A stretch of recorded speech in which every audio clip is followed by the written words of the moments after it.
Winter in Britain is always bleak, but in 1955, 15 centimetres of snow silenced London overnight, and soon the cold cut even deeper. Across the nation, temperatures plunged to a shattering -25 degrees. Giant drifts buried entire villages, and for 55 days, families battled not just snow, but survival itself. What forced thousands to depend on coal fires and RAF relief? The answer lies in the winter. Britain could never forget. London awoke beneath a world transformed. Overnight, the city's familiar streets vanished under 15 centimetres of snow, the heaviest fall since 1947. Rows of terraced houses wore thick white coats, their chimneys puffing into the biting air. Buses and black cabs stood stranded at odd angles, tyres half buried, while footsteps pressed fresh tracks along the silent pavements. Children, cheeks flushed and breath hanging in the air, gathered in doorways with makeshift sledges, old trays and battered boxes, eager to claim the untouched drifts. Parents bundled in heavy coats watched from stoops, weighing the thrill of the morning against the challenges ahead. By mid-morning, shopkeepers struggled to unbolt doors, their thresholds blocked by snowbanks. Milk deliveries stalled, bottles freezing solid before they reached the steps. School bells rang in empty halls as families kept children home, uncertain if lessons would resume. The city's pulse slowed. Familiar routines, trips to the market, the daily commute, gave way to a quiet improvisation. Coal fires burned low behind frosted windows, drawing families close as they waited for word on when the streets might clear. For now, London belonged to the snow, and to those willing to brave the cold in search of a little wonder. Beyond the city, the cold swept outward, rolling over fields and moors, swallowing villages in its path. A Siberian wind pressed from the east, driving temperatures far below zero. In Braemar, Scotland, the mercury sank to -25 degrees Celsius, the lowest reading in Britain since the 19th century. The land froze solid. Rivers stiffened under sheets of ice, and hedgerows vanished beneath snow that fell for nearly 8 weeks without pause. Across the Pennines and into the Highlands, drifts rose higher than the rooftops, some towering 20, even 30 feet, blocking railway lines and burying entire lanes. In Cornwall, 16 hours of relentless snowfall turned the usually mild southwest into a white wilderness. Farmhouses stood marooned, their chimneys barely visible above the snow. Milk churns and bread deliveries disappeared under the drifts, leaving families to ration what little they had on hand. The cold did not discriminate. From fishing hamlets in the north to scattered homes on the Welsh hills, isolation became a daily reality. Telegraph wires sagged under the weight of frost. Roads vanished, marked only by the tops of hedges and the memory of where the lane once ran. For many, the world beyond the nearest field might as well have been another country. The cold was no longer just a hardship, it was an adversary, relentless and absolute. Inside the houses lining those snow-choked streets, the cold pressed in with a quiet persistence. Most homes in Britain in the 1950s relied on a single coal fire to keep one room warm. There was no central heating, just the red glow in the hearth and the hope that it would last through the night. Families gathered close, shoulders touching as they sat around the fire, each breath visible in the chill air. Frost crept along the insides of windows, tracing delicate patterns on the glass. In bedrooms and hallways, the cold was absolute. Water in the wash basin froze solid, and ice formed on the inside of the panes. Children woke to blankets stiff with frost, layering jumpers over pajamas before daring to leave their beds. Coal was precious. Deliveries, when they arrived at all, brought only enough to last a few days.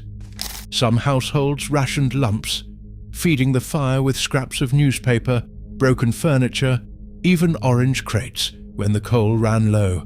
The sound of shoveling in the coal shed became a daily ritual, each scoop measured and counted. In kitchens, mothers wrapped potatoes in towels to stop them freezing. Pipes burst in the night, flooding floors that would freeze again by morning. Evenings stretched long and dark, families playing suds or reading by the dim light of a single lamp, trying to forget the cold that waited just beyond the glow. Every night was an act of endurance, every morning a small victory against the winter that refused to loosen its grip. Doctors set out before dawn, boots crunching through snowdrifts that swallowed the hedgerows and blurred the lanes beyond recognition. With bags slung over their shoulders, they followed the memory of roads, guided by the faint glow of oil lamps in distant windows. Each house visited meant another mile on foot or so. Another patient checked, another family reassured that help had not vanished with the thawed paths. Postmen too became lifelines. Wrapped in scarves and thick coats, they pressed on with their sacks, delivering more than letters, news from the outside world, a parcel of tea, a word of comfort. In some villages the post arrived days late, but it arrived nonetheless, a sign that the country had not forgotten those stranded by the storm. As the snow deepened and the cold refused to lift, relief efforts turned skyward. RAF crews loaded Dakota and Hastings aircraft with crates of food, medicine, and coal, bound for the villages cut off by 30-foot drifts in the north. Pilots navigated low over white fields, searching for signs of life. A scarf waved from a rooftop. A cross tramped into the snow. Supplies dropped from the sky landed with muffled thuds, quickly gathered by villagers who had waited days for bread, milk, gomipsutafabimishi, or kerosene. For 55 days, snow fell somewhere in Britain, and each flight, each journey on foot, became an act of quiet determination. The cold isolated, but it also revealed the threads that bound communities together: service, duty, and the refusal to let hardship have the last word. A new threat crept in, silent and unseen. As coal fires burned day and night, their smoke mingled with the freezing air. By mid-January, a thick yellow-grey smog settled over London, stretching 4,000 feet from the ground. Sunlight vanished.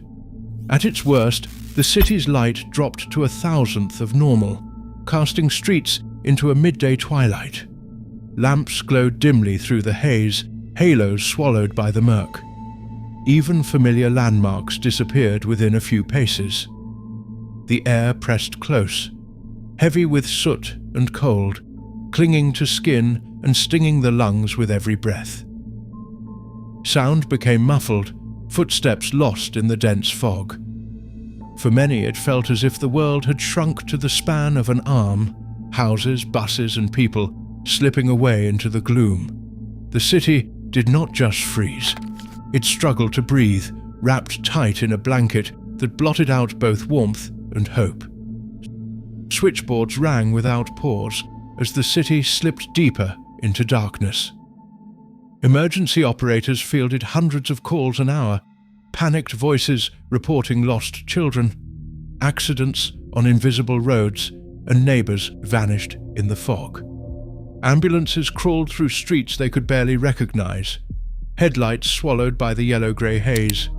Police officers, hands outstretched, inched along curbs and railings, calling out names that faded into the gloom. In some districts, fire crews abandoned engines to move on foot, carrying stretchers through alleys where even the gas lamps gave no guidance.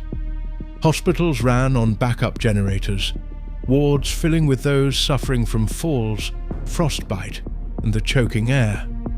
For every rescue, another plea arrived: a mother stranded with a newborn, a pensioner alone in a freezing flat, a bus driver missing for hours on a route that no longer seemed to exist. The city's lifelines strained to breaking, each call a reminder of how thin the line had grown between order and chaos. In the heart of winter, endurance became a test not just of patience but of nerve.